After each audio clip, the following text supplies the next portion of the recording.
அந்த பையன் இந்த வயசுல கொடி பிடிக்கணுமா படிக்கணுமா சொல்லுங்க. இப்ப 10 வருஷம் கழிச்சு அந்த பையன் அவங்களோட இருப்பான். இதுக்குதான் வந்திருக்காங்களா? இத வந்து நின்னு பேசினவர் கேட்டுக்கணுமா இல்லையா? ஐயா நல்லா புரிஞ்சுக்கோங்க ஐயா, நான் உங்களை எதுவும் தப்பு சொல்ல, வாக்கு சேகரிக்க வந்திருக்கேன். நான் அடுத்த தலைமுறைக்காக தான் இங்க வந்து நின்று பேசுறேன். அவங்க ஒருத்தரதான் வந்து பேசுறேன். அதை புரிஞ்சுக்கோங்க. எல்லாருக்கும் அடிப்படை கல்வியும் வேலையும் கொடுங்க. அந்த தம்பி பாருங்க, சின்ன பையன் பாருங்க, தலையில தொகை போட்டு கொடி பிடிச்சுக்கிறான். அது அந்த பையனுக்கு என்ன வயசு இருக்கும்? இது தேவையா? அந்த தப்பை ஏன் பண்றீங்க? நீங்க தானே பண்றீங்க. இப்ப அங்க அவங்க 100 ரூபாய் கொடுக்குறாங்கன்னு போறீங்களா? அது தப்பு. அந்த 100 ரூபாய் வாங்கி நீங்க வந்து நிக்கிறதுக்கு அந்த இடத்துக்கு உங்களை தள்ளது யாரு? இத்தனை வருஷமா 20 வருஷமா ஆட்சி பண்ணவங்க தானே.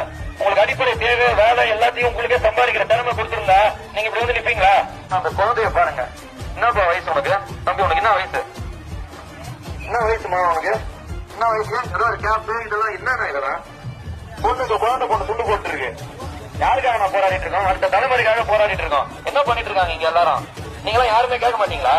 சேர்த்துதான் பேசுறேன், உங்க பசங்களுக்கு சேர்த்துதான் பேசுறேன். ஆறு அபிஷேக் ஐயா ஐயா மரியாதையா பேசணும். வா போன் பேசக்கூடாது. மரியாதையா பேசணும். வா போன் பேசக்கூடாது. கேமரால ரெக்கார்ட் ஆயிட்டு இருக்கு. வா போன் பேசுற வேலை இங்க இருக்கக்கூடாது. ஒருமையில துண்டை கொடுங்க அவர்கிட்ட. அவர்கிட்ட துண்டை கொடுங்க. பாமக துண்டை கொடுங்க. முடிஞ்சா இங்க வந்து பேசுங்க. பின்னாடியே புரியா இருக்கிறீங்க. வாங்க முன்னாடி. எல்லாருக்கும் பேசக்கூடிய எல்லாருக்கும் பண்ண தெரியும். உங்க பசங்களுக்காக நான் இங்க இருந்து பேசுறேன். நானும் நேர்மையா சொன்னாதான் மக்கள் ஒத்துக்க மாட்டாங்க. இங்க பாருங்க, இது இந்த பையனுக்கு தேவையா இந்த வயசுல? அதான் நானும் கேக்குறேன். அவங்களுக்காக தானே பேசுறேன். இவங்க யாருமே புரிஞ்சுக்க மாட்டாங்க. 100 ரூபாய்க்காக போய் நிக்கிறாங்களே.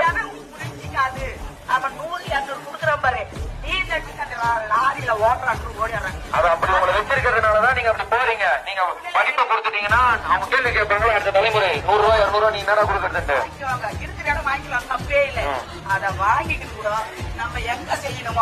சூப்பர். சின்ன சேனலுக்கு எதாக இருந்தாலும் அது கொஞ்சம் ஆதரவு கொடுங்க. உங்கள் பொண்ணான கையை கொண்டு அந்த பெல்லில் தட்டிடுங்க.